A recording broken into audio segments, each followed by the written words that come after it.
Hi friends, இந்த வீடியோவில் பேர்ட்ஸை பற்றின ஒரு டாபிக் பார்ப்போம். ஸோ பேர்ட்ஸ் நம்ம எல்லாருக்குமே தெரியும் பறக்க முடியுன்றது. எதனால அதனால் பறக்க முடியுதுன்னா அதோட பாடி வந்து லைட் வெயிட்டாக இருக்கனால. ஸோ லைட் வெயிட்டுக்கான மெயின் ரீசன் வந்து அதோட பாடியில் யூரினரி பிளாடர் வந்து ஆப்செண்டாக இருக்கிறது தான். ஸோ நம்ம ஹியூமன் பாடியில் பார்த்தோன்னா நமக்கு யூரினரி பிளாடர் இருக்கும் which stores the urine. So அதே மாதிரி இந்த பேர்ட்ஸுக்கு யூரினரி பிளாடர் கிடையாது. ஸோ அதனால இதோட எக்ஸ்க்ரீட்டாக இது எப்படி வந்து இந்த ஃபார்ம் ஆஃப் யூரிக் ஆசிட் இது வந்து அதை எக்ஸ்க்ரீட் பண்ணுது which is a nitrogenous waste. So இந்த யூரினரி பிளாடர் இல்லாதனால தான் இதோட பாடி வந்து வெயிட் வந்து ரொம்ப ரெடியூஸ்டாக இருக்கும். ஸோ அப்போது இது எக்ஸ்க்ரீட் பண்ணுறதுக்கு நம்ம ஹியூமன் பாடியில் நமக்கு ஏஎன்எஸ் யூரித்ரான் ரெண்டு எக்ஸ்க்ரீட்டரி ஆர்கன்ஸ் இருக்கும்.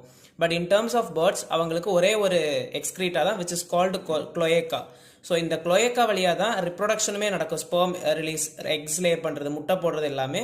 அதே மாதிரி எக்ஸ்க்ரீஷன், ஃபீக்கல் வேஸ்டஸ் எல்லாமே இது வழியாக தான் எக்ஸ்க்ரீட் ஆகுது. Okay, thank you.